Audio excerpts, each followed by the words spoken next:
আসসালামু আলাইকুম বন্ধুরা, আশা করি আপনারা সকলে ভালো আছেন। যারা আল্লাহর কুদরতের ভিডিও দেখতে বেশি পছন্দ করেন তাদের সবাইকে আমাদের এই চ্যানেলে সুস্বাগতম। কারণ আমরা প্রতিনিয়তই আল্লাহর কুদরতের ভিডিও আমাদের এই চ্যানেলে আপলোড দিয়ে থাকি। তাই এই রকম নিত্য নতুন ভিডিও পেতে আমাদের চ্যানেলটিকে সাবস্ক্রাইব করে পাশে থাকা বেল আইকনটি বাজিয়ে দিন। বন্ধুরা, আজকের এই ভিডিওটি দেখলে মহান আল্লাহ পাকের সৃষ্টি সম্পর্কে আপনাদের ধারণাই পাল্টে যাবে। মহান রাব্বুল আলামিন মাঝে মাঝেই এমন কিছু সৃষ্টি করেন যা দেখে সবাই হতভম্ব হয়ে যায়। বন্ধুরা, এবার এই ভিডিওটির দিকে দেখুন। আমি নিশ্চিত এই ভিডিওটি দেখলেই আপনারা হতভম্ব হয়ে যাবেন। মানুষ যখন মহান আল্লাহ তাআলাকে ভুলে যায় তখন মহান আল্লাহ তাআলার অন্য কোনো মাখলুক মহান আল্লাহ তাআলাকে স্মরণ করে। আর এই ভিডিওটি তার বাস্তব প্রমাণ। এই ভিডিওটিতে আপনারা দেখতে পাচ্ছেন একটি বিড়াল মোবাইলে কি জানি শুনছে। যখন মোবাইলের স্ক্রিনের দিকে তাকানো হয় তখনই দেখে গা শিউরে ওঠে যে একটি বিড়ালও মহান আল্লাহ তাআলার কোরআনের তিলাওয়াত শুনে। সুবহানাল্লাহ।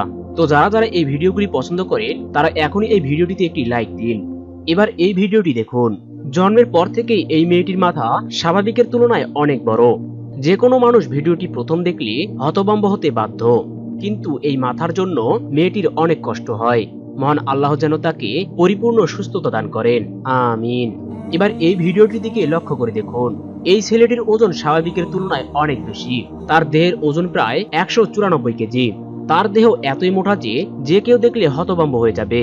কিন্তু পরবর্তীতে চিকিৎসার পর তার শরীরের ওজন অনেকটাই কমে যায়। তো বন্ধুরা, এগুলোই হলো মহান আল্লাহ পাকের কুদরতি কারিশমা। পরিশেষে ছোট্ট একটি অনুরোধ থাকবে, ভিডিওটি ভালো লাগলে অবশ্যই একটি লাইক করে ভিডিওর কমেন্ট বক্সে জানিয়ে দিবেন ভিডিওটি আপনার ভালো লাগলো কিনা।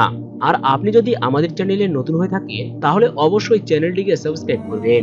কেননা এইরকম আল্লাহর নিত্য নতুন কুদরতের ভিডিও আমাদের চ্যানেলে আমরা আপলোড করে থাকি। এখনকার মতো এখানেই শেষ করছি। ইনশাআল্লাহ পরবর্তী কোনো ভিডিওতে আবারও দেখা হবে। ততক্ষণ আপনারা সুস্থ থাকুন, ভালো থাকুন। আল্লাহ হাফেজ।